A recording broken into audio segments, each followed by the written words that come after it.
Product ডেলিভারির ক্ষেত্রে আরও সাবধানতা অবলম্বন করতে হবে, বিশেষ করে কুরিয়ার সার্ভিসের ক্ষেত্রে।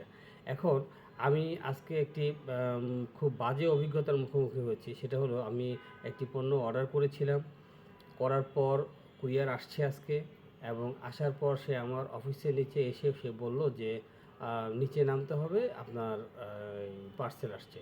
তা আমি বললাম যে আমার অফিসে তো কেউ নেই, আপনি একটু কষ্ট করে উপরে চলে আসেন।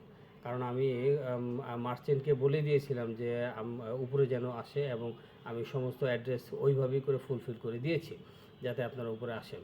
কিন্তু সে উপরে আসলো না, বরংশ তাদের যে একটা প্রসিডিওর আছে ক্যান্সেল করার, সে ওই প্রসিডিওরটা মেনটেন করে আমাকে একটা ওটিপি কোডও পাঠিয়েছে যাতে আমি এটা ক্যান্সেল করে দিই। কিন্তু আমার এটা প্রয়োজন বিধায় কিন্তু আমি এটা অর্ডার করেছিলাম।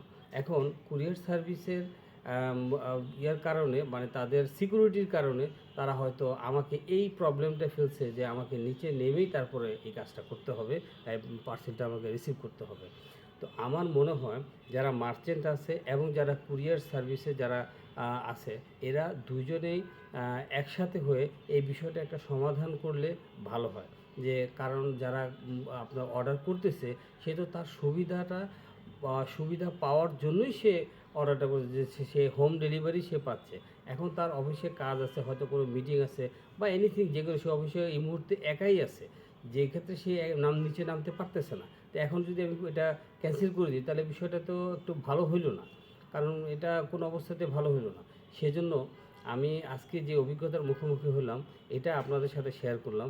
আমার মনে হয় উচিত এটা মার্চেন্ট এবং কুরিয়ার সার্ভিস দুইটা পক্ষই একসাথে হয়ে যেন এই ব্যাপারটা সলিউশন করে, যে যে যেই কাস্টমার বা যেই ক্লায়েন্ট অর্ডার করবে, সেটা যেন তার অফিস অথবা বাসা ওখানে গিয়েই যেন যেটা দেওয়া হয়।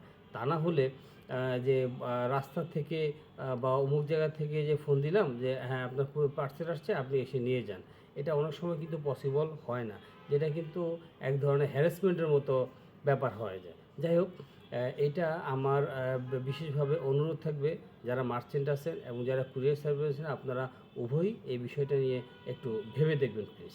ধন্যবাদ, ভালো থাকবেন।